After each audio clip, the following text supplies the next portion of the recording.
అపోస్తుల కార్యములు 9వ అధ్యాయము 15వ వచనాన్ని మనందరము కలిసి చదువుకుందాం. అపోస్తుల కార్యములు 9వ అధ్యాయము 15వ వచనాన్ని మనందరము కలిసి చదువుకుందాం. అందుకు ప్రభువు, నీ వెళ్ళుము, అన్యజనుల ఎదుటను రాజుల ఎదుటను ఇశ్రాయేలు ఎదుటను నా నామం భరించుటకు ఇతడు నేను ఏర్పరచుకొనిన సాధనమై ఉన్నాడు. అలాగే తిమోతి రాసిన 2వ పత్రిక 4వ అధ్యాయము 8వ వచనం. తిమోతి రాసిన 2వ పత్రిక 4వ అధ్యాయము 8వ వచనం. ఇక మీదట నా కొరకు నీతి కిరీటం ఉంచబడి ఉన్నది. ఆ దినమందు నీతిగల న్యాయాధిపతి అయిన ప్రభువు అది నాకును నాకు మాత్రమే కాకుండా తన ప్రత్యక్షతను అపేక్షించు వారందరికీ అనుగ్రహించును. కాబట్టి అందరూ చెప్పండమ్మా. కాబట్టి ప్రతి మనుష్యుడు తన్ను తాను పరీక్షించుకొనవలెను.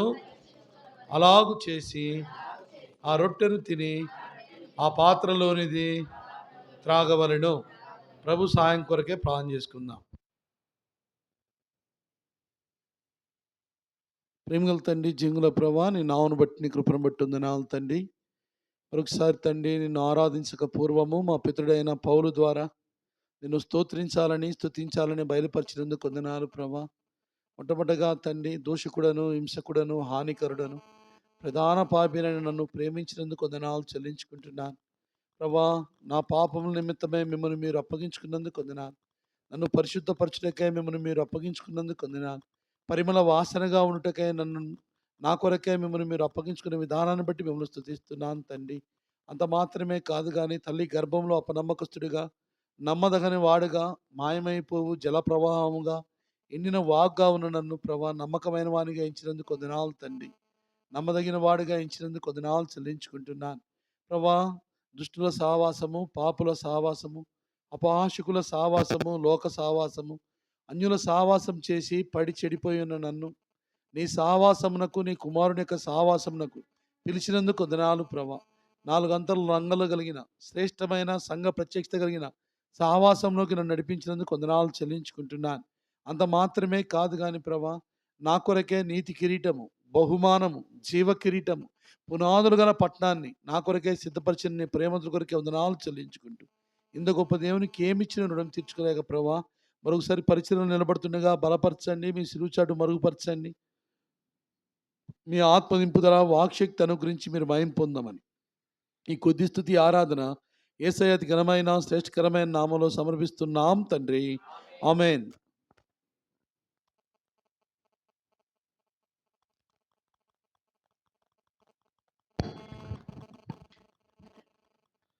అపోస్తలుడైన పౌలుని దేవుడు ఒక ఉన్నతమైన ఉద్దేశంతో ఏర్పాటు చేసుకున్నాడు. అవునా కాదండి? అందరూ చెప్పాలా? అవునా కాదా? ఎంత గట్టి చెబితే ఆవులెంతలు పోతాయి, నిద్రపోద్ది, చురుకుదనం వస్తుంది. అయ్యో బాబోయ్, అడు చూస్తున్నారేమండి? కొద్ది తిరిగి పలకడానికి ప్రయత్నించండి. ఒక బలమైన పాత్రగా దేవుడు చేసుకున్నాడు. అవునా కాదండి? అతడు నేను ఏర్పాటు చేసుకున్న సాధనమై ఉన్నాడు. ఎలా బలమైన పాత్రగా చేయబడ్డాడు పౌలు? రెండోదిగా, నా కొరకు నీతి కిరీటము ఉంచబడి ఉన్నది. ఈ మాట చెప్పింది పౌలు మాత్రమే. కిరీటాలు ఉన్నాయని చెప్పారు, ఎదురు చూచారు, ఇలా జీవిస్తే ఇలాంటి బహుమతులు వస్తాయని చెప్పారు, జీతం వస్తుందని చెప్పారు. కానీ నా కొరకు ఉందని ధైర్యంగా చెప్పిన వ్యక్తి పౌలు మాత్రమే. పౌలు ఎందుకు బలమైన పాత్రగా చేయబడ్డాడు? పౌలు ఎందుకు బహుమానం పొందాడు?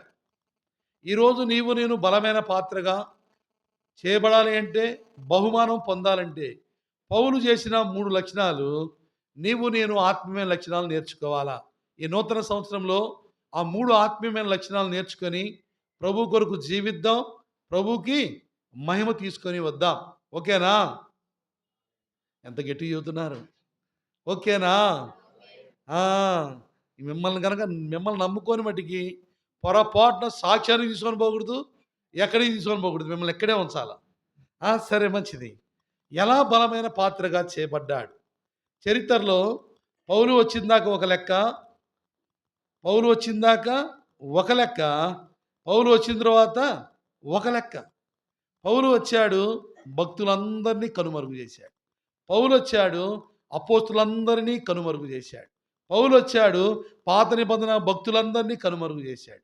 పౌలు వచ్చాడు, క్రీస్తుని లోకానికి చూపించాడు.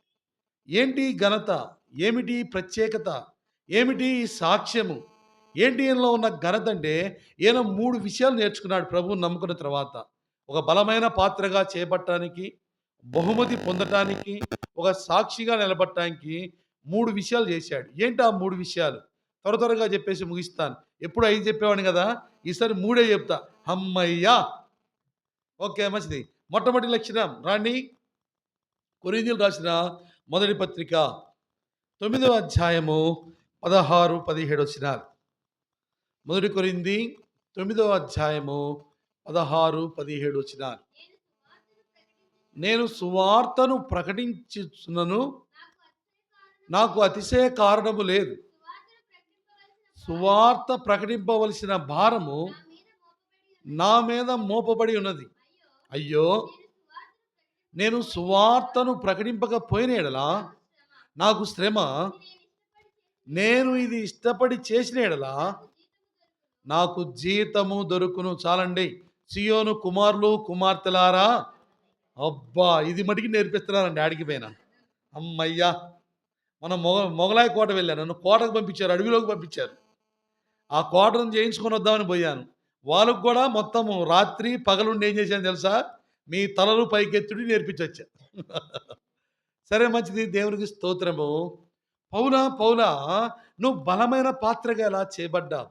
పౌలా జీవగ్రంథంలో నీ పేరును ఎలా సువర్ణాక్షరాలతో లిఖించుకున్నావు? పౌలా నీ కొరకు నీతి కిరీటం ఎలా పొందావంటే, పౌలు అంటాడు, నా జీవితంలో నేను నేర్చుకున్న మొట్టమొదటి లక్షణం ఏంటో తెలుసా, నేను దేవుని పనిని ఇష్టపడి చేశాను. ఏం చేశానంటండి? నాకు దేవుని పని అంటే ఇష్టం. ఇది నేర్చుకున్నాడు మొట్టమొదటి లక్షణం. సువార్త అంటే, మందిరం ఓడవటం అంటే, చాపలేయటం అంటే, దేవుణ్ణి ప్రకటించడం అంటే, సువార్తను దేవుని పనిని ఎలా చేశాడంట? ఇష్టపడి చేశాడబ్బా. Note this point. మొట్టమొదటి లక్షణం, దేవుని పనిని ఇష్టపడి చేశాడు. అందుకే బలమైన పాత్రగా చేయబడ్డాడు. ఎంత ఇష్టము, ఆయన ప్రాణము పోయినా సరే సువార్తను ప్రకటించడం మటుకి ఆపడంటండి. ఆయన చెప్పిండే, ఆయన చెప్పిన మాటే. చదువుతారు ఆ మాట. మొట్టమొదటిగా ఆయనకి ఏమి ఇష్టం అంటే, దేవుని పని అంటే ఇష్టం. ఎంత ఇష్టమో తెలుసా, ఈ సువార్త పని కొరకు, దేవుని పని కొరకు ఎలా ఉంటాడు ఆయన?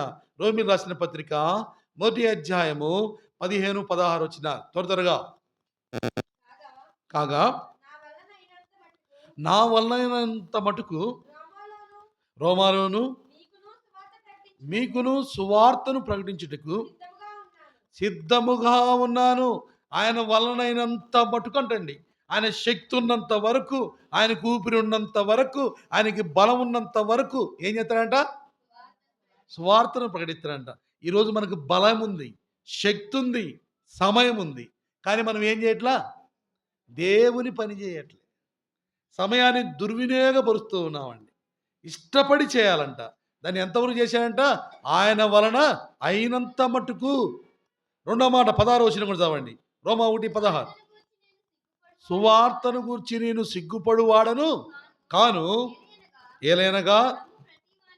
చాలండి. ఈయన సువార్తను గురించి ఏం చేయడంట? సిగ్గుపడ్డంటండి. దేవుని గురించి చెప్పడానికి ఏం మాత్రం అతిశయపడ్డంట, సిగ్గుపడ్డంట. ఏమని అనుకుంటారేమో, అదనుకుంటారేమో, ఇదనుకుంటారేమో, రకరకాల ఆలోచనలండి. మీ దగ్గర ఏమో, కానీ మా దగ్గర అయితే బైబిల్ని ఒక కవర్లో చుట్టి దానికి ఒక సంచిలో పెట్టి సంకేసుకొని వస్తారు. కొంతమంది ఉన్నారండి, ఏమనుకుంటారో. రేపు ప్రభు ఒప్పుకుంటాడండి. రేపు న్యాయపీఠం ఎదుట, దేవదూతల మధ్యలో, తండ్రి ఎదుట, నువ్వు నా గురించి ఈ లోకంలో సిగ్గుపడ్డావు కాబట్టి నేనేమంటాడు ఆయన? నేను సిగ్గుపడుతున్నా, నిన్ను ఒప్పుకోను, నువ్వు నా కుమారుడు అని చెప్పుకోటకు. అయితే ఇక్కడ పౌలు అంటాడు, సువార్త ప్రకటించుటకు, దేవుని పని చేయుటకు నేను ఎలా ఉన్నా? సిద్ధముగా ఉన్నా. నేను సిగ్గుపడను. ఎందుకంటే ఆ పని అంటే నాకేంటి? నాకెంతో ఇష్టం. ప్రియమైన సంగమా, మన ఆత్మీయమైన జీవితంలో మనకి ఏది ఇష్టం? శరీరరీతిగా ఎన్నో ఇష్టాలు కదండి, అవునా కదా? నిన్న మా దగ్గర ఉపవాస ప్రార్థన జరిగింది. ఒక ఆయన ఆయనకి ఇష్టమైన జిలేబీ తెచ్చిండు. నాకు మైసూర్ పాక్ అంటే ఇష్టం. ఆయనకి ఇష్టమైన జిలేబీ తెచ్చిండు. మరి ఎవరు తింటారు?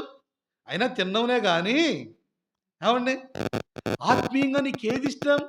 లోకంలో ఎన్నో ఇష్టాలు చెప్తాం కదా. ఆత్మీయంగా నీకేది ఇష్టం? పౌలు అంటాడు, నేను బలమైన పాత్రగా ఊరికనే చేయబడలా, నాకు ఇష్టం ఉంది. ఏంటో ఇష్టం తెలుసా? దేవుణ్ణి ప్రకటించడం, దేవుని పని చేయటము నాకు ఇష్టం. అసలు నేను ఎందుకు వచ్చానో తెలుసా? ఆ మాట చదువుకుని రండి. 1 కొరింథీ 1:17 త్వరగా. 1 కొరింథీ 1:17 త్వరగా. నందు చదవా? ఆ, పంపలేదు కానీ కాకుండానట్లు వాక్చాతుర్యము లేకుండా సువార్త ప్రకటించుటకే. అబ్బా, దేని కొరకు పంపాడంటే పౌలుని? సువార్త ప్రకటించుటకు. మరి నిన్ను ఎందుకు ఏర్పాటు చేసుకున్నావు? ఎప్పుడైనా అడిగావా నువ్వు? ప్రభా, నన్ను ప్రేమించావు, నన్ను ఏర్పాటు చేసుకున్నావు, లోకం నుండి విడిపించావు, నన్ను రక్షించావు, నేను ఏమి చేయాలా? ఎప్పుడైనా అడిగారండి? అది అడగం. ప్రభా నీకు వందనాలు, ప్రభా నీకు స్తోత్రాలు, మాకు అది కావాలా, ఇది కావాలి, ఎప్పుడు అడగటమే మనం. జలగకు 2 కూతుర్లు ఉన్నారంట. ఎంతమంది ఉన్నారంట? వాళ్ళు చేసే పని ఏంటి? జలగేం చేసిందండి? పీల్చడమే. ఒక్కసారి పట్టు పట్టిందంటే పీల్చి పిప్పి చేసింది. అలాగే మనం దేవుని యొద్ద నుండి అడగటమే కాదు, దేవుని కొరకు నువ్వేం చేశావు? ప్రభువా, నన్ను రక్షించుకున్నావు, దేని కొరకు రక్షించుకున్నావు? పౌలు అంటాడు, సువార్త ప్రకటించుటకు ఆయన నన్ను ఏర్పాటు చేసుకున్నాడు, రక్షించుకున్నాడు. అందుకే నాకు సువార్త అంటే ఇష్టం. దాని కొరకు నేను సిగ్గుపడను, దాని కొరకు నేను ఏదైనా చేయగలుగుతా. ప్రియమైన సంగమా, ఈ సువార్త పని మనం ఎంత చేశాం? 2025లో ఒకసారి రివైండ్ చేసుకుందాం. పౌలు ఎందుకు బలమైన పాత్ర అయ్యాడంటే అతడు దేవుని పని అంటే ఇష్టం. ఒక వ్యక్తి ఉన్నాడు బైబిల్లో. త్వరగా రాండి. యోహాను సువార్త 5:35. యోహాను సువార్త 5:35. యోహాను సువార్త 5:35. అందుకేసు 5:35, అతడు మండుచు ప్రకాశించుచున్న. ఎవరండి ఆయన? ఎవరైనా? బాప్తిసమిచ్చు యోహాను. ఎలా ఉన్నాడంట? మండుచు ప్రకాశించుచున్న. అబ్బా, మండేవాడిగా ఉన్నాడు. ఆయన ఏం చేశాడు? సువార్త ప్రకటించాడండి. ఏం చేశాడక్క? ఏంటి చెప్పండి, ఏం చేశాడు? సువార్త ప్రకటించాడు. బైబిల్లో మాట ఉంది, సువార్త ప్రకటించు వాని పాదములు, అబ్బా, ఎలా ఉంటాయంటండి? సుందరములై ఉంటాయి. ప్రకటిస్తున్నావా? నడుస్తున్నావా? దేవుని ప్రకటించడానికి కష్టపడుతున్నామా? ఈయన అంటాడు ఇక్కడ, బాప్తిసమిచ్చు యోహాను ఎలా ఉన్నాడంటే మండుచు ప్రకాశించుచున్న దీపమై ఉన్నాడు. ఇంకో భక్తుడు ఉన్నాడు, ఇర్మియాకు కూడా. ఇర్మియా గురించి రాయబడి చదువుతారా? ఇర్మియా గ్రంథం 20వ అధ్యాయము 7, 8, 9 వచ్చిన. ఇర్మియా గ్రంథం. యెహోవా, నీ ప్రేరేపణకు లోబడి తిని నీవు బలవంతము చేసి నన్ను గెలిచిదివి. నేను దినమెల్లా నవ్వులు పాలైతిని, అందరూ నన్ను ఎగతాళి చేయుదురు. ఏలైనగా నేను పలుకున్నప్పుడెల్లా బలాత్కారం జరుగుతున్నది, దోపుడు జరుగుతున్నది అని ఎలుగెత్తి చాటింపవలసి వచ్చాను. బావినని దినమెల్లా యెహోవా మాట నాకు అవమానమును అసహ్యమును హేతు ఆయన. చూడండి, ఈయనంట సువార్త చెప్తున్నా అంటండి. ఈయన సువార్త ప్రకటిస్తుంటే ఈయనకి ఏమొచ్చిందంట?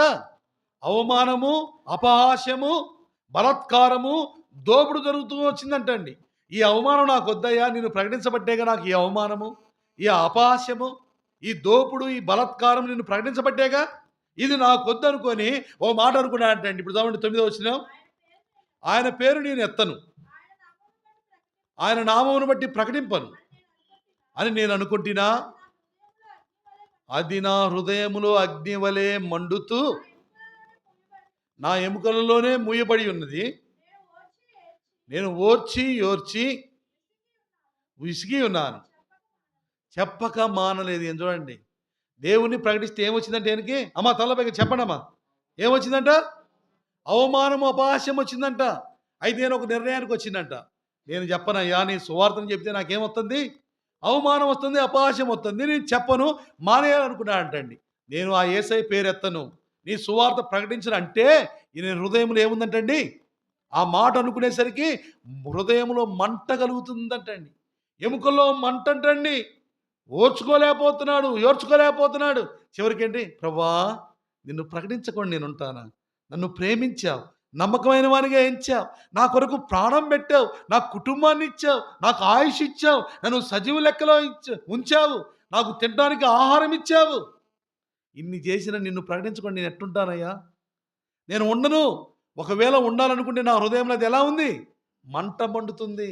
నేను ఎలా ప్రకటించను? నా దేవుని గురించి చెప్పకుండా నేను ఉంటానా? ఆయనకి మంట కలుగుతుందంటండి. ఈరోజు మనకి ప్రశాంతత, ఖాళీ ఉంటే, చక్కగా ఫ్యాన్ లేస్తే, నా ప్రాణమా నిద్రొచ్చింది, ఎట్టించి వచ్చిద్దో వచ్చిద్ది. జంగారెడ్డిగూడెం నుంచో అటించో ఇటించో వచ్చింది.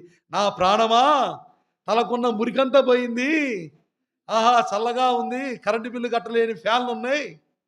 ఏమండి అమ్మా, దేవుని నమ్ముకున్నంత మాత్రాన పరలోక రాజ్యం పోవండి. పోదామా? నమ్ముకోగానే పో. దాని కొరకు నువ్వు ఇష్టపడాలా, దేవుని పని చేయాలా. ఎలా చేయాలది? ఇష్టపడి చేయాలా.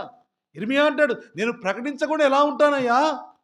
పౌలు అంటాడు, అయ్యో నేను ప్రకటించకపోతే నాకేంటి? అబ్బా, నీ దేవుని ప్రకటిస్తున్నావమ్మా. యోహాన్ అంటాడు, నేను మండుచూ ప్రకాశించుచున్నా నీవెలా ఉన్నావు? ఈ మాటలన్నీ దేవుడు మనల్ని ప్రశ్నిస్తున్నాడండి. వాక్యము చెబుతుంది, నా భక్తులు ఇలా ఉన్నారు, వారి జీవితాలు ఇలా ఉన్నాయి, వారు నా పని ఇలా చేశారు. ఎలా చేశారు? ఇష్టపడి చేశారు. దేవుని కొరకు చేశారండి. మనం మనుషుల కొరకు తప్పదంటే చేస్తాం పని. మనుషుల కొరకు చేసేవాళ్ళు కోకొల్లలు సంఘాల్లో, అవునా కదా? దేవుని పని ఎలా చేయాలా? పౌలు వలె ఇష్టపడి చేయాలా. బైబిల్ గ్రంథంలో కొంతమందికి కొన్ని ఇష్టాలు ఉన్నాయి. మొట్టమొదటిగా పౌలుకి ఏదంటే ఇష్టం? సువార్త ప్రకటించడం దేవునికి ఇష్టం. ఇంకో భక్తుడు ఉన్నారు, రాండి త్వరగా. మొదటి వృత్తాంతముల గ్రంథము 29వ అధ్యాయం 3వ వచనం. మొదటి వృత్తాంతములు 29:3. మరియు నా దేవుని మందిరం మీద నాకు కలిగి ఉన్న ఈయనకి దేవుని మందిరం అంటే ఏంటంటండి? మక్కువ అంటే ఇష్టమంట. ఎవరైనా దావీదు అంటాడు, నాకు మక్కువ ఉంది, ఇష్టం ఉంది. ఏదంటే ఇష్టమో తెలుసా? దేవుని మందిరం అంటే ఇష్టం. పౌలు అంటాడు, దేవుని పని అంటే నాకు ఇష్టం. ఇక్కడ కీర్తనకారుడు అంటాడు, దేవుని మందిరం అంటే నాకు ఇష్టం. ఎంత ఇష్టమో తెలుసా? ఎంత ప్రేమో తెలుసా? కీర్తన 26:8. కీర్తన 26:8.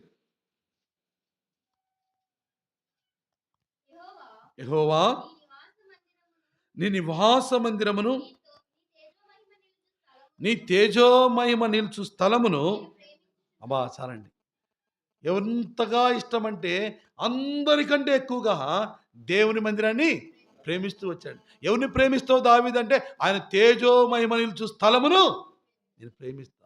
నా భార్య అంటే కాదు, నా పిల్లలంటే కాదు, నా ఆస్తిపాస్తులంటే కాదు, నాకు ఏదంటే ప్రేమ, ఏదంటే ఇష్టం? దేవుని మందిరం అంటే. దావీదా నువ్వు ఎలా ఉన్నావు అంటే, ఆయన దాని గురించి కూడా చెప్తాడు. ఎలా ఉన్నాను తెలుసా? కోటలో ఉన్నాను, సింహాసనం మీద ఉన్నాను చెప్పలేదండి.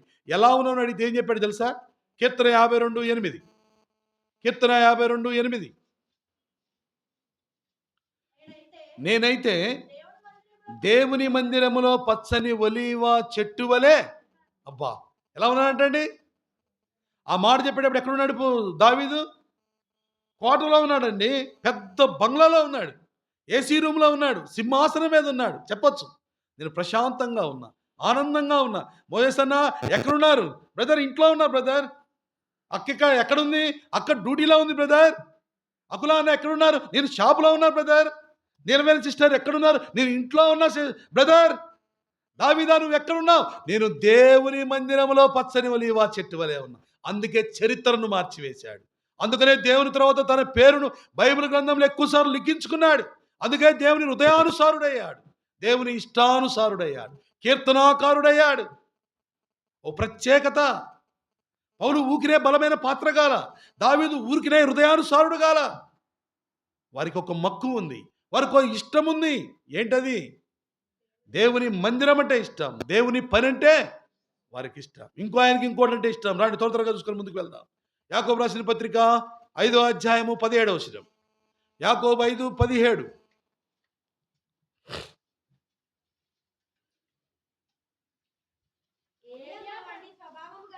మనుషుడే వర్షింపకుండునట్లు అతడు ఆసక్తితో ప్రార్థించగా. చాలండి.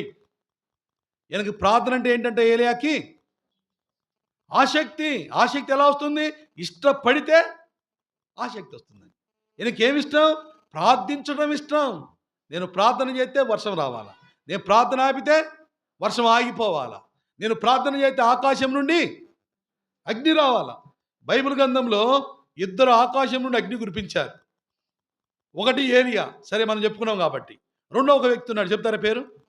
రెఫరెన్స్లు చూపించే టైం లేదు, ఆ గడియారం తిరిగిపోతుంటుంది.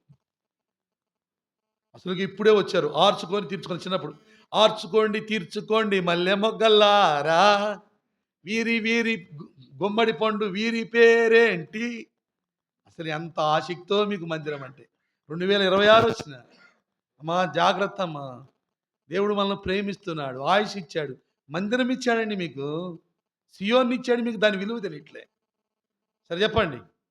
మొట్టమొదటిగా ఆకాశం నుండి ఏలి అగ్ని కురిపించాడు. నేనే చెప్పేశాను, మీరేం చెప్పాలా? తలకాయలు భలే ఊపుతున్నారు, తెలిసినట్టే. రెండోది ఎవరు కురిపించారు చెప్పాలా? నా ఎదురుగా అకుల గారు ఉన్నారు, టైం ఉంది, ఏం చేస్తాం? మీరేమో ఏది చెప్పట్లే, చెప్పాలా? ఎవరండి? దావీదు. సరే ఇప్పుడు చూపించాను రెఫరెన్స్. దావీదు గురించి. దావీదు ప్రార్థించి ఆకాశం నుండి అగ్ని వస్తుంది. ఈయనకి ఏదంటే ఇష్టం? ఏలియాకి ప్రార్థన చేయడం అంటే ఇష్టం అంటండి, ఆసక్తి అంట. మనకి ఏది ఇష్టం? వీటిలో ఏదైనా ఉందా? సువార్త పని అంటే ఇష్టం ఉందా? దేవుని మందిరం అంటే ఇష్టం ఉందా? ప్రార్థన చేయడం అంటే ఇష్టం ఉందా? ఏది ఇష్టపడుతున్నావు? ప్రతి దానికి బహుమతి ఉంది, ప్రతి దానికి జీతం ఉంది. పౌలు అంటాడు, నేను బలమైన పాత్రగా ఎలా చేయబడ్డా, ఎలా బహుమతిని పొందా? నాకు దేవుని పని అంటే ఇష్టం, సువార్త ప్రకటించడం అంటే ప్రాణం. అందుకే దేవుడు నన్ను ఏర్పాటు చేసుకున్నాడు. దావీదు అంటాడు, నేను చరిత్రలో ఎందుకు నిలబడ్డాను తెలుసా? దేవుని మందిరం అంటే నాకు ఇష్టం. ఏలియా అంటాడు, నాకు ప్రార్థించడం అంటే. మరి నీకేది ఇష్టం? నాకు ఒకటి ఇష్టం ఉంది, ఏంటో తెలుసా? అడగండి అన్న, మీకు ఏది ఇష్టం అడగండి. అక్క నువ్వు అడుగు అక్క, గట్టిగా అడుగు అక్క. అది మనుషులు పీక్కొని తింటాం ఇష్టం నాకు. మనుషులు పలకపోతే మళ్ళీ గిచ్చెలు అడగటం నాకు ఇష్టం. చెవులం రక్తం వచ్చిందో కేకలు పెట్టడం నాకు ఇష్టం. ఏ విధము చేతనైనా సియోన్లో వాసుల్ని బలమైన పాత్రలుగా చేయడం అంటే నాకు ఇష్టం. నేను ఆ ఉద్దేశంతో వస్తున్నా. ఆ ఉద్దేశంతో నన్ను ఎంతో ప్రేమిస్తున్నారు, నాకు ఆతిథ్యం చేస్తున్నారు, అవసరతలు తీరుస్తున్నారు. దేనికి వచ్చి ఊగిన పోటాక ఎందుకు ప్రయాసం? మీ అందరి దగ్గరికి వచ్చేది మేమంతా మీరు బలమైన పాత్రలుగా. అమ్మ, తుమ్మితే ఊడిపోయే ముక్కులా ఉంటే, ఎక్కడ వేసిన గొంగల్లా ఉంటే మనకు ప్రయోజనం లేదు. దేవుడు మెచ్చడు. ఎంతమంది పోటీలో ఉన్నారో తెలుసా? అడవుల్లో సువార్త చేస్తున్నారు, అవునా కదండి? ఆకలి దప్పులు కలిగి సువార్త చేస్తున్నారు, ప్రాణాలు ఇచ్చి సువార్త చేస్తున్నారు, చెరసాల్లో మగ్గిపోయి సువార్త చేస్తున్నారు. ఉత్తరప్రదేశ్లో సువార్త చేస్తే లోపలేస్తారు, నాన్ బెయిలబుల్ వారెంట్, బయటికి వచ్చే ఉండేది అవకాశం లేదు. అయినా తెలిసి సువార్త చేస్తున్నారు, కొడుతున్నారని తెలిసి సువార్త చేస్తున్నారు, ప్రాణాలు పోతాయని తెలిసి సువార్త చేస్తున్నారు. నైజీరియాలో చచ్చిపోతారు, సంవత్సరానికి 35,000 మంది చనిపోతున్నారు, అయినా సువార్త ప్రకటిస్తున్నారు, బైబిల్ పట్టుకొని తిరుగుతున్నారు. మనకేముంది? సుఖం ఉంది, మనకేముంది? సౌకర్యం ఉంది, దేవుడిచ్చిన స్వేచ్ఛ ఉంది, దేవుడిచ్చిన ప్రశాంతత ఉంది, దేవుడిచ్చిన ధైర్యం ఉంది, దేవుడిచ్చిన అధికారం ఉంది. ఇక్కడ ఏ లోటుపాట్లు లేవు. నువ్వు ఎట్టబోతావు? నువ్వు హాయిగా దేవుని నమ్ముకొని, యేసయ్యా తప్పైంది క్షమించు, నా పని నేను చేసుకున్నా, ఆదివారం లేటుగానో మధ్యలోనే వస్తా, చివరిలో ఆమె అనేటప్పుడు వస్తా. దేవుడు అంటాడు, బుద్ధి లేని కన్యకలు కొద్దిగా నిర్లక్ష్యం చేస్తేనే మీరెవరో ఎరగనన్నాడు. గుర్తుపెట్టుకో, నోట్ దిస్ పాయింట్. కొద్దిగా ఆలస్యం చేస్తేనే తలుపు వేయబడింది. వాళ్ళు కన్యకలు. ఎవరంటండి వాళ్ళు? ఎలాంటి వాళ్ళు? బుద్ధి లేని కన్యకలు తర్వాత సంగతి, లేని వాళ్ళు తర్వాత సంగతి. బుద్ధిగా వాళ్ళు పరిశుద్ధులు. కన్యకలు దేనికి సాదృశ్యంగా ఉన్నారు? పరిశుద్ధతకు సాదృశ్యంగా ఉన్నారు. వాళ్ళ కాడ సిద్ధలు ఉన్నాయి, వాళ్ళ కాడ దీపాలు ఉన్నాయి. సరైన సిద్ధపాటు లేదు. దేవుడు వచ్చినప్పుడు ఆ భక్తి లేదు. ఆ సమయంలో ఆ స్థలంలో లేరు. విడవబడ్డారంతే. ఉన్నోళ్ళని తీసుకొని పోయాడు, తలిపేశాడు అంతే. వాళ్ళు వచ్చారు, యేసయ్యా ఇన్ని సంవత్సరాలు మిమ్మల్ని సేవించాం, ఇన్ని సంవత్సరాలు మీ కొరకు ప్రయాసపడ్డాం, మీరెవరో? సియోన్లో ఇన్ని సంవత్సరాలు ఉన్నామయ్యా, సియోను కట్టడానికి మేము సాకారులుగా ఉన్నామయ్యా, పునాదులుగా ఉన్నామయ్యా. నువ్వు సమయంలో లేకపోతే నువ్వు ఏది చేసినా బుద్ధి లేని కన్యకలు వాళ్ళు. సిద్ధులు ఉన్నాయి, నూనెంది, దీపం ఉంది, పరిశుద్ధత ఉంది. నిర్లక్ష్యం, అలసత్వం. పెళ్లి కుమారుడు వచ్చినప్పుడు ఆ భక్తి లేదు వాళ్ళకి, ఆ సమయంలో లేరు. విడవబడ్డారంతే. విడవబడిన ఎక్కడికి పోతారు? తలుపేసేసాడు, తలుపు లోపలికి పోతే పరలోకానికి పోతారు. మరి తలుపు బయట ఉంటే, వెలుపటి ఉంటే ఎక్కడికి పోతారు? పెళ్లి విధిలో ఒకడు ఉన్నాడు, వాడికి పెళ్లి వస్త్రం లేదంట. వాడిని ఎక్కడేశారు? వెలుపట చీకటి గల బిలంలో వేయండి అంటారు. జాగ్రత్త సుమా, నీకేది ఇష్టం? దేవుని కొరకు ఏం చేస్తున్నావు? పౌలు అంటాడు, సువార్త దేవుని పని నాకు ఇష్టం. దావీదు అంటాడు, మందిరం అంటే నాకు ఇష్టం. ఏలియా అంటాడు, ప్రార్థన చేయటం అంటే నాకు ఇష్టం. కీర్తన 119వ అధ్యాయం, త్వరగా రండి, ఇప్పుడు 25 నిమిషాలు అయిపోయింది. కీర్తన 119:97. కీర్తన 119:97. నీ ధర్మశాస్త్రం నాకెంతో ప్రియముగా ఉన్నది. చాలండి. ఆయన కీర్తనాకారుడు ధర్మశాస్త్రం ఎలా ఉందంట? ప్రియము అంటే ఇష్టం. ఏది ఇష్టమయ్యా నీ కీర్తనాకారుడా అంటే, అనా ఏం కాదు, దాన్ని సెల్ తీసుకొని ఈసారి జోబులు వేసుకుంటాం. మొన్న ఆడలా, మళ్ళీ ఇప్పుడు ఆడుతుంది. మా అకులా గారు వచ్చేసరికి ఆడిపోతుంది వాచి. సెల్లు తీసి జోబులు వేసుకుంటాం ఈసారి. ఎందుకంటాడు, ఏది ప్రియం అంటే? ప్రియం అంటే ఇష్టం. ఏదంటే ఇష్టం కీర్తనాకారుడికి? దేవుని వాక్యం అంటే. ధర్మశాస్త్రం అంటే ఏంటి? దేవుని వాక్యము. 113వ వచనం, కీర్తన 119, 113.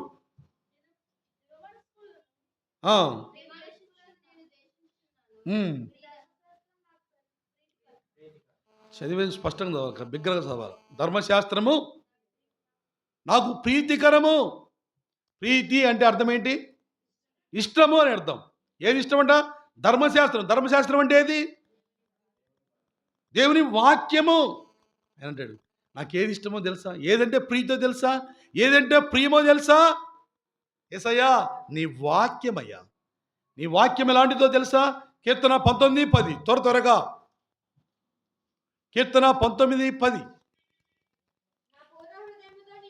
కీర్తన 19:10.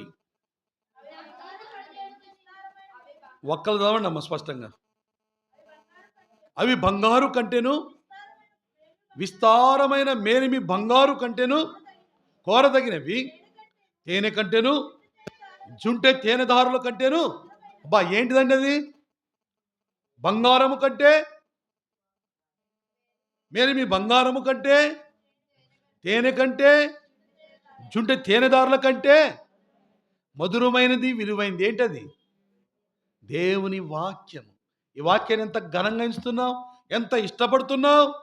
నెమ్మదిచ్చేది వాక్యం, మాట్లాడేది వాక్యం, ధైర్యపరిచేది వాక్యం, బ్రతుకు మార్చేది, బ్రతికించేది, మోక్షాన్ని తీసుకొని పోయేది, మన దేవుని యొక్క విశిష్టత తెలిపేది, ఆయన గొప్పతనం తెలిసేది, ఈ లోకంలో ఎలా జీవించేది నేర్పేది, మన పాదములకు ఈ వాక్యాన్ని ఎంత ప్రేమిస్తున్నావు, ఎంత ప్రియమైనదిగా ఇస్తున్నావు, ఎంత ప్రీతి కలిగిన దానిగా కీర్తనాకారుని వలె ఎంత ప్రీతి పాత్రంగా ఇస్తున్నాం.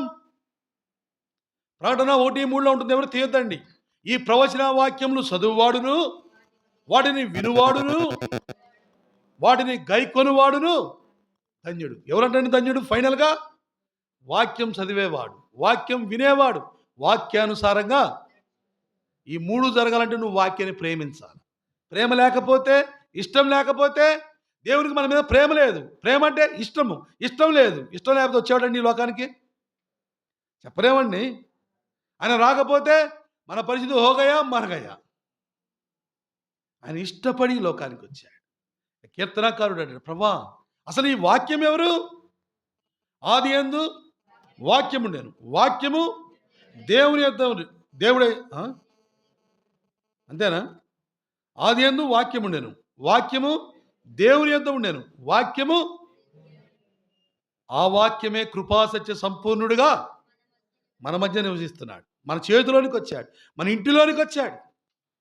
దావీదు అంటాడు, ప్రభువా నీ ధర్మశాస్త్రము బంగారము కంటే, మేలిమి బంగారము కంటే, తేనె కంటే, జుంటె తేనెదారుల కంటే మధురమైంది నేను అనుకుంటా. రాజుగారి ఇంట్లో ఏముంటాయండి చెప్పండి, అందరూ చెప్పండి, ఏం కాదు, క్యాజువల్గా మాట్లాడుకుందాం. రత్నాలు ఉంటాయి, అప్పుడు రత్నాలు ఉన్నాయి, ఉన్నాయక్క? మరి అటు చూడ మాకు లేనిపోయి నాకు డౌటు. రత్నాలు ఉన్నాయా లేదా? అప్పుడు వజ్రాలు ఉన్నాయా లేదా? వైడూర్యాలు ఉన్నాయా లేదా? విలువైన వస్తువులు ఉన్నాయా లేదా? గోమేధికం ఉందా లేదా? ప్రశస్తమైన రత్నాలు వస్త్రాలు ఉన్నాయా లేదా? దావీదుకి ఎన్ని ఉన్నా ఆయన సైన్యాధిపతి పేరు చెప్తారా? దావీదు సైన్యాధిపతి పేరు నేను చెప్పానా? చెప్పండి అన్నారా? ఏమని చెప్పారు? అమ్మా తిట్టట్లేదుగా నాయన, నాకు అసలుకి వినపడదు. చెప్పండి, దావీదు సైన్యాధిపతి పేరు. అయ్యా బాబోయ్, పాపం అందించి అక్కకేమో సండే స్కూల్ అప్పగిచ్చారు. అక్కనే పాపం ఎప్పుడు రమ్మంటే పొద్దాలు రమ్మంటే బాగోదుగా, అందుకని అక్క పైనే ఉంది. మీరేమో తెలిసినట్టు ఆలోచిస్తున్నారు, ఇటు చూస్తున్నారు. దావీదు సైన్యాధిపతి ఎవరండి? మీరు బైబిల్ చదువుతారా? యోవాబు అండి. ఎవరంట? అయ్యా బాబోయ్, యోవాబు వచ్చి, రాజా మేము అక్కడికి పోయాం, ఇంకో రత్నాలు తెచ్చాం, ఆ మూల పడే, వజ్రాలు తెచ్చాం, ఆ మూల పడే. మరి బీరువాలో పెట్టాల్సిన రత్నాలు మూల పోయమంటే ఏంటయ్యా అంటే, ఆయన అంటాడు, నేను బీరువాలో ఏం పెడతానని తెలుసా? ఆయన ధర్మశాస్త్రాన్ని పెడతా. ఏం పెడతాడంట? బంగారము కంటే, మేలిమి బంగారం కంటే విలువైంది ఏంటి ఆయనకి? ఏంటిదంట అండి చెప్పండి? బైబిల్, దేవుని వాక్యము. ఆయన బంగారాన్ని బయటపడేసి బైబిల్ని బీరువాలో పెడతాడు, ఆయన బెడ్రూమ్లో పెడతాడు. మనం బైబిల్ని ఎక్కడ పెడతాం, బంగారాన్ని ఎక్కడ పెడతాం చెప్పండి? చెప్పండి, అసలు నిజం చెప్పండి. అది బంగారం బీరువాలో పెట్టి లోపల లాకర్లో తాళం వేసి, బయటికి తాళం వేసి, ఇక్కడ చెంగులో కట్టుకుంటాం, లేకపోతే కానపడకుండా పెట్టుకుంటాం, లేకపోతే మొలతాడు కట్టుకుంటాం. బ్రదర్స్ అయితే మళ్ళీ జాగ్రత్త, మళ్ళీ పోద్ది. బైబిల్ అయితే అయిపోయి ఆడపడితే ఆడపడేస్తాం. మళ్ళీ ఆదివారం చదువు రావడం పని అయితే ఇంకా మంచిది. ఆదివారం వస్తేనే ఇలా వస్తాడు మళ్ళీ తిరువురు నుంచి సాగు కట్టడానికి. అమ్మో తీసుకొని పోవాలి జాగ్రత్తగా. ఓ ప్రత్యేకత అమ్మా. 40 మంది రాశారండి, 1600 సంవత్సరాలు రాశారండి. ఈ వాక్యం కోసం ప్రాణాలు ఇచ్చారండి. దీని విలువ తెలుసా? నీ దేవుని విలువ తెలుసా? ఈ వాక్యం విలువ తెలుసా? ఇది విలువైనది, జుంటె తేనెదారుల కంటే మధురమైనది. నీ దేవుడు విలువైన వాడు. దేవుడు ఏది ఇచ్చినా విలువైంది. ఈ వాక్యము విలువైంది. దీన్ని విలువైందిగా ఘనముగా ఎంచాలా. దీన్ని ఘనముగా ఇస్తేనే. బిల్ గేట్స్ అంటాడు, ఆయన అప్పుడు నెంబర్ 1గా ఉన్నాడు, ప్రపంచంలోని నెంబర్ 1 ధనవంతుడిగా ఉన్నాడు. బిల్ గేట్స్ని బీసీసీ వాళ్ళు ఇంటర్వ్యూ చేస్తున్నారు. ఏంటి అసలు నువ్వు ఇంత సంపాదించావు, నువ్వు పేదవాడివి, నీ వల్ల ఏది కాదు, మీ నాన్న చెప్పులు కుట్టుకునేవాడివి, నువ్వు ఈ స్థాయికి ఎలా వచ్చావు? ప్రపంచాన్ని శాసించే స్థాయికి వచ్చినప్పుడు బిల్ గేట్స్. కారణం ఏంటంటే జోబులోంచి ఒక బైబిల్ తీసిండు, పాకెట్లో బైబిల్ తీసి వాళ్ళ ముందు పెట్టిండు. ఇది నా ఘనత కారణం. 135 కోట్లు అంటండి ఆయన బైబిల్. ఆయన బైబిల్ విలువ ఎంతంట? మొట్టమొదటగా జాన్ గూటన్బర్గ్ అచ్చు యంత్రం కనిపెట్టినప్పుడు 50 బైబిల్ ముద్రించారు. మార్టిన్ లోదరు, ఆయన స్నేహితుడు జాన్ గూటన్బర్గ్. 50 బైబిల్లో 2 బైబిళ్ళు ఉన్నాయి ఇప్పుడు ప్రజెంట్. అందులో ఒక బైబిల్ బిల్ గేట్స్ దగ్గర ఉంది. దాన్ని ఎంత పెట్టుకున్నాడంట? 135 కోట్లు పెట్టుకున్నాడంట. ఇది వెలిగించింది, నా బ్రతుకు మార్చింది, నన్ను ఘనమైన స్థితికి తీసుకొని వచ్చింది. కాబట్టి ఇదంటే నాకు మక్కువ, ఇష్టము. అమ్మా నీకేదంటే ఇష్టము? దేవుని సువార్త అంటే ఇష్టమా? దేవుని మందిరం అంటే ఇష్టమా? ప్రార్థన అంటే ఇష్టమా? దేవుని వాక్యం అంటే ఇష్టమా? ఏది ఇష్టము?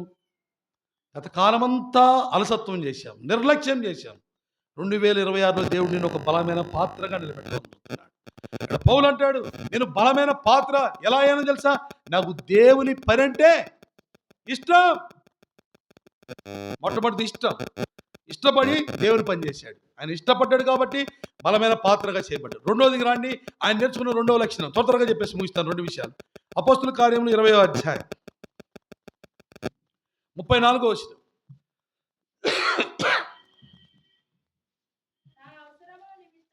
నా అవసరముల నిమిత్తమును, నాతో ఉన్నవారి నిమిత్తమును ఈ నా చేతులు కష్టపడినవని తలబెకెత్తడమ్మా. రెండోదిగా ఏం చేశాడంట?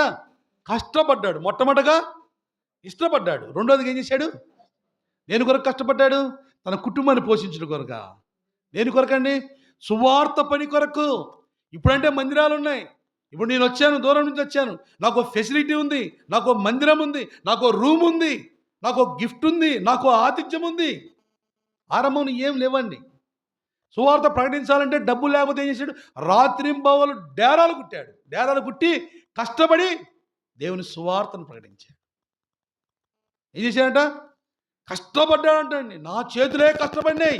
సంఘాలు ఎట్ట కట్టాడు? కష్టపడి కట్టాడు. దేవుని సువార్త కొరకు ఎంత కష్టం అనుభవించాడు తెలుసా? ఎంత శ్రమ అనుభవించాడో తెలుసా? బలమైన పాత్ర ఊరికినే అయిపోలేదండి.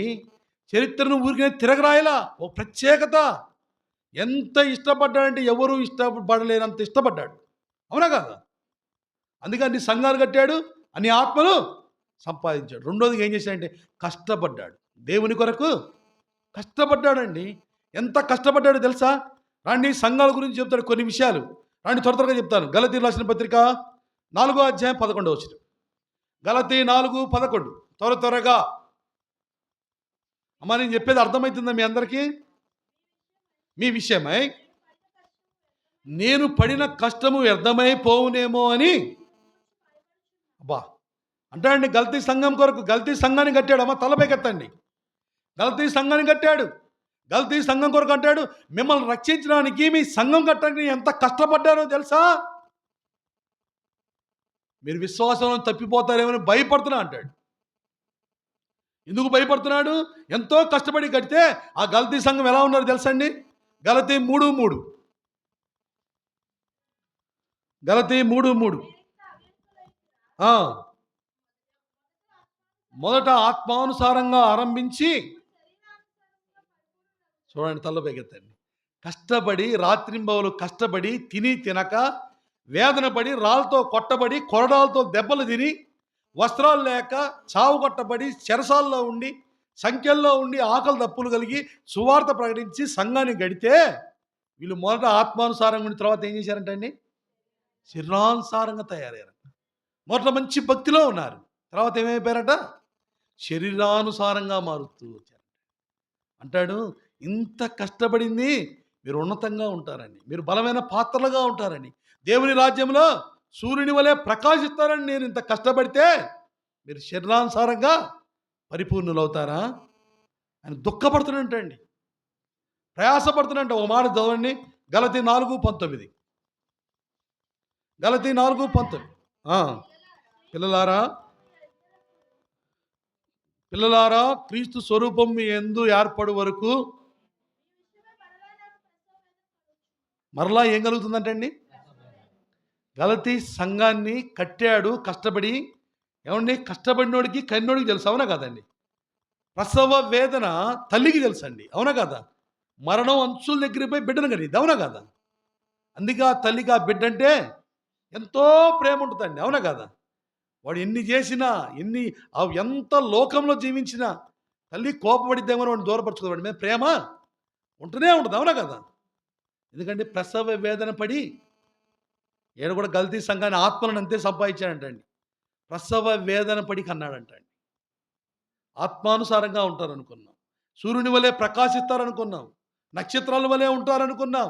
కానీ ఏం చేశారంటే వాళ్ళు ఆత్మానుసారంగా ఆరంభించి అని సౌండ్ చూడాలి, శరీరానుసారంగా మారిపోయారంటండి. దుఃఖపడుతున్నాడంట. నేనెంతో కష్టపడి కడితే, అమ్మా మేము కూడా అమ్మా సోదరుడు కానీ ఫస్ట్ వారం వచ్చే ఆయన కానీ 3వ వారం వచ్చే ఆయన కానీ మేము కానీ మీ అందరి దగ్గరికి ఎందుకు వస్తున్నామో తెలుసామా? మాకు 26 సంఘాలు ఉన్నాయమ్మా. మా సేవకుడు అంటాడు, మా దైవజనుడు అంటాడు, 26 సంఘాల్లో 100 మంది ఉన్నారు, 150 మంది ఉన్నారు, 300 మంది ఉన్నారు, 70 మంది ఉన్నారు, 60 మంది ఉన్నారు, 100 మంది ఉన్నారు. 26 సంఘాలు ఉంచుకొని ఏడుగురు పోవాలను అంటాడు. మీరంటే ఇష్టం ఉండబట్టి కష్టమైన చలికైనా వండుకుంటూ వస్తున్నామండి. ఎందుకండి? ఇంత ప్రయాసపడి వచ్చి మీరు ఆత్మీయంగా ఎదగకపోతే, బలవంతులుగా లేకపోతే, మీరు బలహీనులుగా ఉంటే ఎంత దుఃఖం ఉంటుందో తెలుసా అండి? మా సంఘం కొరకు నేను ప్రార్థన చేస్తాము కంపల్సరీ. మీ కొరకు ఎంత ప్రార్థన చేస్తాం తెలుసా అండి? ఇలాగే నాకేలా ఉంటే ఆయన కన్నాడంట, గలతీ సంఘాన్ని కట్టాడు. ఆయనకి ఎంత ఉంటుంది? ఆత్మీయంగా లేకుండా ఎలా ఉన్నారంట? శరీరానుసారంగా ఉన్నారు. ఏడుస్తున్నాడు, దుఃఖపడుతున్నాడు. నేను ఇంత కష్టపడితే ఇంకో సంఘాన్ని కట్టాడు. ఆ సంఘం ఎలా ఉందో చూసుకుందాం రండి. ఫిలిప్పీ రాసిన పత్రిక 2వ అధ్యాయం 16వ వచనం, త్వరగా. ఫిలిప్పీ 2:16. అట్టి జనం మధ్యను మీరు జీవవాక్యము చేత పట్టుకొని, మీరు అక్కలు మేము అక్కడి లోకమంది ఎలా ఉన్నారంటండి? ఫిలిప్పీల సంఘం అండి. బాగా వినండమ్మా. అమ్మా చైర్మన్లు, ఆహా నా ప్రాణమా ఏలూరులోనే ఉన్నారా? సియోన్లోనే ఉన్నాడమ్మా. నేను తిరువురు పోయిందాక కొద్దిగా. ఫిలిప్పీ సంఘం ఎలా ఉందంట? జ్యోతుల వలె ఉన్నారంటండి. అసలు ఎంత ఆనందపడుతున్నాడండి, ఎంత సంతోషిస్తున్నాడండి. ఓ ఫిలిప్పీ సంఘమా, మిమ్మల్ని కన్నాను, మిమ్మల్ని రక్షించాను, మీ కొరకు కష్టపడ్డాను. కష్టపడినందుకు మీరు ఎలా ఉన్నారు? మూర్ఖమైన వక్ర జనం మధ్య, అక్కడ రాయబడిన మాట, మూర్ఖమైన వక్ర జనం మధ్య జీవవాక్యమును చేత పట్టుకొని జ్యోతుల వలె ప్రకాశిస్తున్నారు. అబ్బా ఏమి సాక్ష్యం అండి. సియోన్లో కూడా ఆ సాక్ష్యం ఉండాలి. ఎలా ఉండాలా? సియోన్లో మీరు ఎలా ఉండాలా? జ్యోతుల వలె ఉండాలండి. అది అప్పుడు దేవునికి ఆనందం, పరిచయం చేసిన మాకు సంతోషం. ఆదివారం వెలిగి సోమవారం నుంచి శనివారం దాకా నా రూపంలోకి వచ్చారనుకోండి, మాడిపోయి మశానం అయిపోయి ఉంటే, ఆరిపోతే ఎలా ఉంటుంది? దేవుడు దుఃఖపడతాడు. అంటాడు, గలతీ సంఘాన్ని బట్టి దుఃఖపడ్డాడు, ఫిలిప్పీ సంఘాన్ని బట్టి ఆనందపడుతున్నాడు. ఎలా ఉన్నారు? ఆత్మీయంగా జ్యోతుల వలె ప్రకాశిస్తున్నారు. ప్రియమైన సంగమా, రెండోదిగా బలమైన పాత్రగా ఎలా చేయబడ్డాడంటే కష్టపడ్డాడు. ఎంతగా కష్టపడ్డాడు తెలుసా అండి? కొరింథీయులకు రాసిన 2వ పత్రిక 11వ అధ్యాయం 23వ వచనం, 23 నుంచి చదవండి. వారు క్రీస్తు పరిచారకుల వెర్రివాని వలె మాట్లాడుచున్నారు. నేను మరి ఎక్కువగా క్రీస్తు పరిచారకుడను, మరి విశేషముగా ప్రయాసపడితిని. అమ్మ అందరం వినండి అమ్మ, నేను చెల్లి చదువుతుంది, నేను చెప్తున్నా వినండి. అనేక పర్యాయములు చెరసాల్లో ఉన్నాడు, అపరిమితంగా దెబ్బలు తిన్నాడు, అనేక మార్లు ప్రాణాపాయ స్థితిలో ఉన్నాడు. యూదుల చేత 5 మార్లు 1 కంటే 40 కొరడా దెబ్బలు తిన్నాడు. 3 మారు బెత్తంలతో కొట్టబడ్డాడు, ఒకసారి రాళ్లతో కొట్టబడ్డాడు, 3 మారు ఓడబగిలి బద్దలై నడి సముద్రంలో ఉన్నాడు. ఆకలి దప్పులు కలిగి ఉన్నాడు. 14 రోజులు సూర్యుని చూడకుండా నడి సముద్రంలో ఉన్నాడు. ఎవరి కోసం అండి? ఎవరి కోసం? ఎవరి కోసం అని చెప్పండి. ఎవరి కోసం అండి కష్టం? దేవుని కొరకు, దేవుని ఆత్మల కొరకు, దేవుని పని కొరకు. అందుకే అంటాడు రోమ 12:1 సజీవ యాగముగా, నేను సజీవ యాగముగా సమర్పించుకున్న దేవుని కొరకు. ఎంత కష్టమైనా పడతా, ఎన్ని దెబ్బలైనా తింటా. రాళ్ళతో కొట్టారు, ఓ చోడికి పోతే ఊళ్ళోంచి ఎలగొట్టారు. ఎలగొడితే మమ్మల్ని మొన్న ఈ మధ్య నేను అన్నాను, వామ్మో ఏం చేస్తాం నేను ఆగిపోదాం అన్న. ఎవరికోవాలి అంతే అనుకున్నామండి, భయపడ్డా. పౌలు గారిని ఓ చోట కొరడాలతో కొడితే ఇంకో ఊరికి పోయిండు, అక్కడ రాళ్ళతో కొడితే ఇంకో ఊరికి పోయిండు, భయపడిండా? ఒకసారి ఆలోచించండి, ఎలా వచ్చింది మనకు సువార్త? రాళ్ళతో కొడితే, ఏడవ పడితే, చెరసాల్లో అయితే సువార్త ఆపినట్టు ఎక్కడ ఉందండి? కష్టాన్ని భరించాడు కానీ, శ్రమను భరించాడు కానీ సువార్తను ఆపాడా? దేవుని పని ఆపాడండి. అందుకే చరిత్రలో నిలిచిపోయాడు. క్రొత్త నిబంధన గ్రంథం అంటే ప్రభువైన యేసుక్రీస్తు వారి తర్వాత పౌలు మాత్రమే కనబడతాడు. అంతే. మొత్తాన్ని కనుమరుగు చేశాడు, తీసి అవతలేశాడు అంతే. అంతగా జీవించాడు. అంత బలవంతులు మనకన్నా ముందుంటే ఏమీ చేయకుండా మనం పోతాం పరలోకానికి, బహుమానాలు పొందుతామండి. ఒక్కసారి దేవుడు రేపు అడిగేది అదేనండి, నీ కొరకు అన్నీ చేశా నేను. అన్నీ ఇచ్చాడు లేదా? సంతోషాన్న అది అన్నీ ఇచ్చాడు, నా కొరకు నువ్వేం చేశావు? పౌలు అంటాడు, ప్రభా నీ పని ఇష్టంగా చేశా, ప్రభా నీ కొరకు నేను కష్టపడ్డా. నువ్వేం పడ్డావు? ప్రభా మీరు ఇచ్చిన ఇల్లు ఉందిగా, మీరు ఇచ్చిన వ్యాపారం ఉందిగా, మీరు ఇచ్చిన బిజినెస్ ఉందిగా, నా ప్రాణమా, నా ప్రాణమా. పాడరా, నిద్ర వస్తుందా?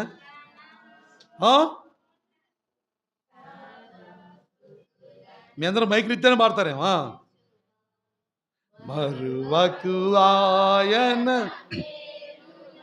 చాలండి.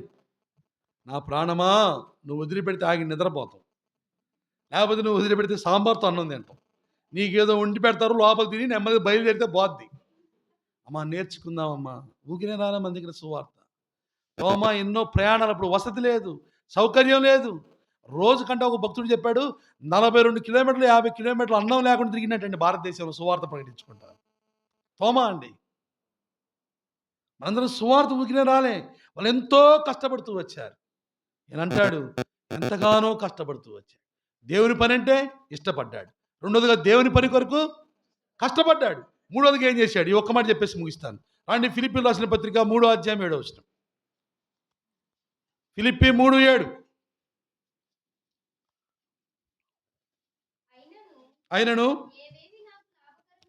అయినను ఏవేవి లాభకరములై ఉండెనో వాటిని క్రీస్తు నిమిత్తము, చాలండి ఇంక తలపైకెత్తండి.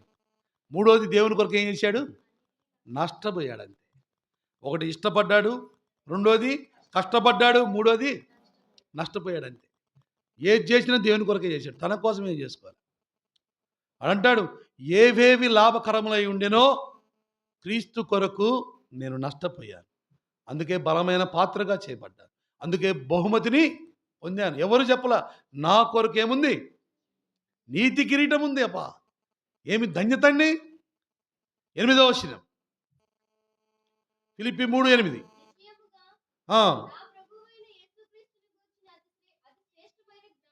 జ్ఞానము నిమిత్తము, చూడండి, దేవుని జ్ఞానం కావాలా నాకు, సమస్తాన్ని ఏ విధంగా ఎంచుకుంటాడట? లాభకరమైనవి నష్టంగా ఎంచుకున్నాడు, సమస్తము నష్టంగా ఎంచుకున్నాడు. మూడోది రండి, అదే ఫిలిప్పీ 3:11.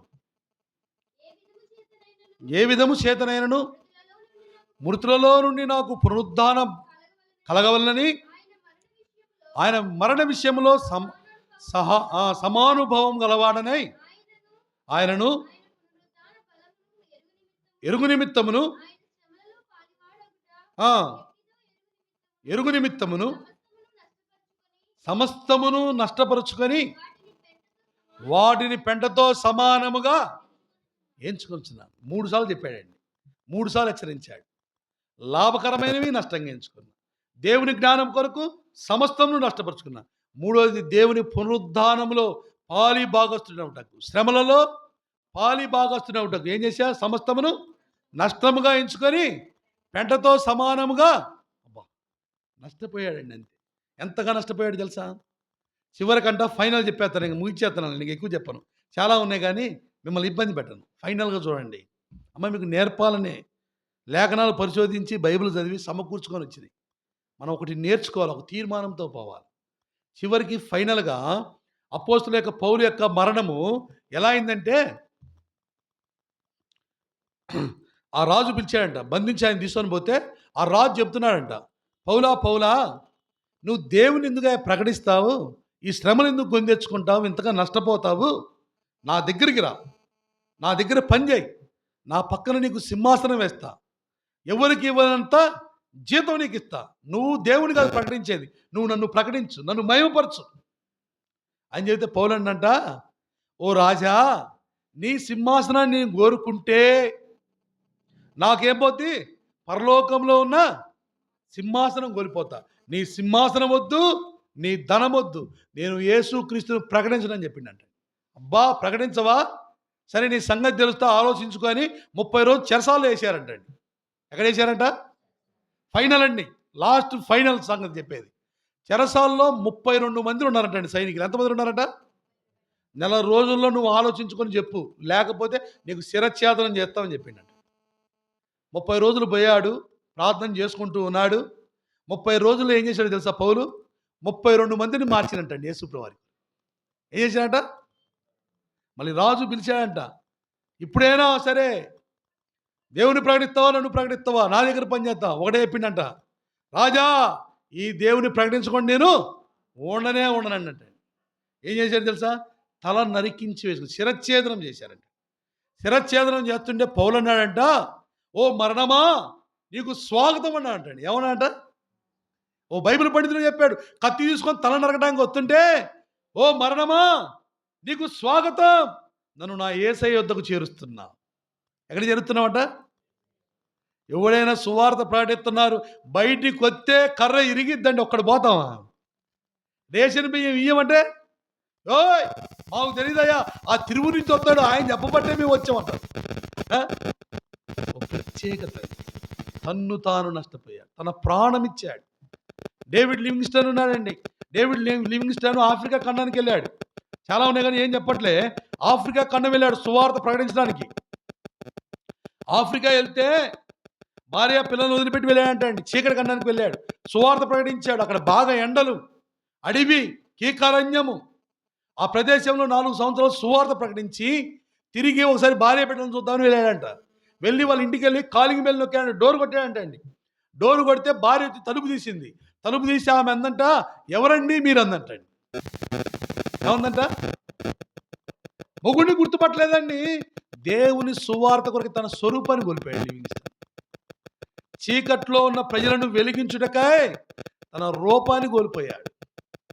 భార్య తన కూతురుని తీసుకొని మళ్ళీ అడవికి వెళ్ళాడు సువార్త ప్రకటించిన ఆఫ్రికా ఖండానికి.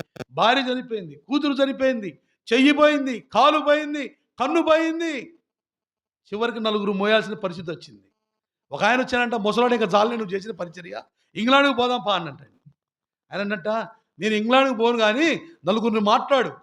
మంచం మీద ఉండి ఒక కన్ను పని చేయట్లే, కాలు పని చేయట్లే, చెయ్యి పని చేయట్లే, లేచే ఓపిక లేదు అన్న మోయేస్ అన్న.